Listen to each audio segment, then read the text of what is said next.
During my life, I was lucky enough to see Prince live multiple times. Prince, as we know, was as a prolific live performer as he was a songwriter, touring almost every year of his career, including countless after-show parties, TV specials and award show appearances. Oh, and a certain Super Bowl halftime show too. This got me thinking about all those incredible moments Prince blew us away on stage, from the shows we actually saw live to the ones on video and TV. What are those moments that meant the most to you?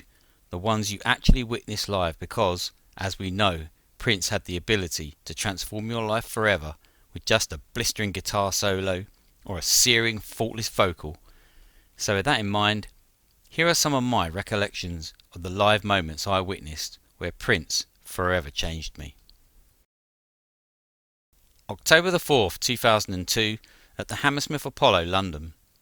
Prince was in town on the European leg of his One Night Alone tour. At this point I'd been following Prince for 13 years, since the age of 15. I'd been to 4 Prince tours and seen all the official live tour videos, so I thought I'd pretty much seen everything Prince would do on stage. Well, just like part of this show when Prince asked the audience to surrender their expectations, I came to realise that I was watching something very special happening on the stage.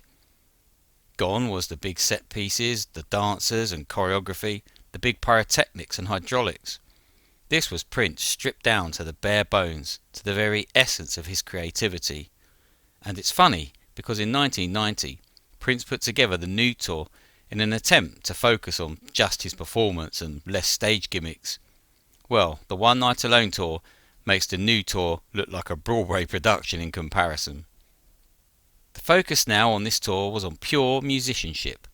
The music was heavily jazz influenced, with the setlist leaning heavily on Prince's jazz-infused concept masterpiece album, The Rainbow Children.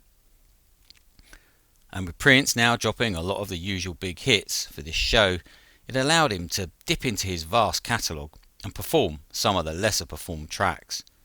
And this leads to my truly jaw-dropping moment during this show. Power fantastic. When the Hits to B-Sides was released in 1993, I fell in love with this atmospheric, haunting, moving masterpiece, one of the most beautiful tracks ever created. I always wished to hear him play it live, and now, here, finally, Prince obliged.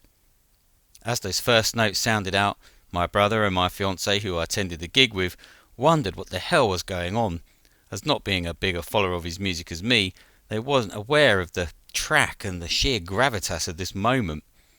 Maybe my jumping up and down in a pure frenzy of excitement and amazement gave them some idea. When you first go to see Prince live, there are songs you obviously want to see him performing. Purple Rain, 1999, Let's Go Crazy, Little Red Corvette, etc, etc, the list goes on. But as you dig deeper into the catalogue and discover other tracks, there are those that become dear to your heart and even more special than the hits. Those are the tracks you long to hear played live, and on this one occasion, Prince granted my wish, a beautiful, powerful moment I'll never forget. August 28th, 2007. This was the summer of 2007, the time when Prince came and took up residency in London. I am of course talking about the incredible 21 Nights in London. Also dubbed the Earth Tour, Prince came to London at the O2 Arena, with a format he first used in America in 2004 on the Musicology Tour, a stage in the round, a new album release given away with each ticket sold, the announcement that the hits were to be played for the last time, and a Rock and Roll Hall of Fame induction montage video to open the show. Also for this tour, Prince brought in the cymbal-shaped stage, first seen at the Super Bowl performance. The shows are fantastic and were a throwback to the days of Prince's lavish productions of the 80s and early 90s. We had the cymbal stage with fantastic lighting, syncing to every beat. We had Prince coming onto the stage via a hydraulic lift in the centre of the stage, and we had the twins dancing with Prince. But the standout moment came for me, not during the main show, but the after-show performance at the O2's neighbouring club, the Indigo 2. This was the first and only after-show I attended, and boy did I get lucky that night. Prince turned up on stage sometime around 2 a.m. and proceeded to tear up the place with a blistering set of pure rock guitar, with just himself, a bass player and a drummer for accompaniment. And once again, Prince brought out a classic fan favourite song that I've been longing to see him play live in person, and that track was Empty Room.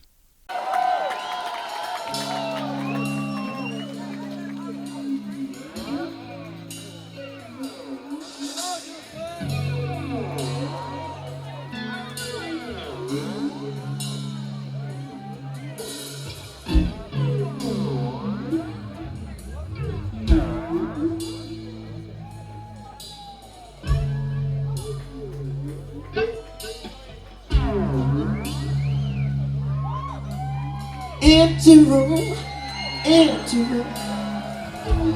How am I gonna feel you? How am I gonna feel this empty room? A brilliant track from the Revolution era, Empty Room was one of those tracks like Power Fantastic that had achieved cult status amongst his fans. Prince had first played it live in 2002 at Paisley Park on the last night of the Xenophobia Celebration Week, and since then there have been some amazing live performances of the track captured, from the One Night Alone tour to the Montreux Jazz Festival. But again, like with Power Fantastic, to actually be there to see him play it was extraordinary, especially the way he played guitar that night.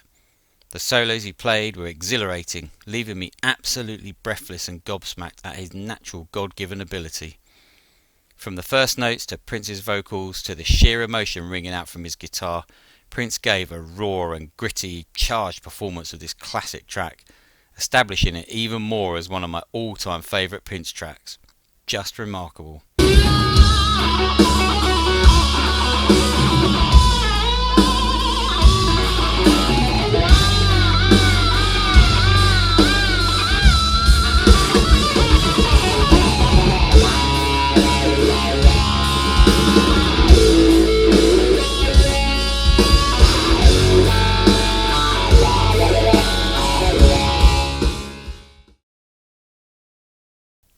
September the 7th, 1993, and Prince's Act 1 Act 2 tour rolls into London for its final show of the tour at Wembley Arena. Prince had already performed one famous concert this year in London on July 31st, famous for the fact that Prince finally played Wembley Stadium, the original Wembley Stadium, one of the most, if not the most iconic venues in the world. To see Prince under the famous Twin Towers, venue of England's only World Cup winning football back in 1966, the 1985 Live Aid concert, and venue of so many great artists from Queen to Michael Jackson, was a truly memorable and exciting event. But it was this last show at the arena, just a stone's throw away from the famous old stadium, that gave me another one of those iconic live moments I've witnessed. 1993 was the year that Prince announced that Prince was dead and he was now going to be known by an unpronounceable symbol. This was brought about by his fight against his record company Warner Brothers in a dispute about how much music he could release and the fact that they owned his master recordings.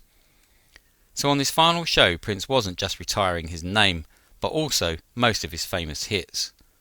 And so when Prince played Purple Rain that night, it was electric. Prince spoke to the audience and told us that this would be the last time he would perform the song for a while, and thanked us all for helping him sing it over the years. It was an emotional moment, and an intimate one too, considering it was in an arena. Prince made you feel as though he was speaking to you individually.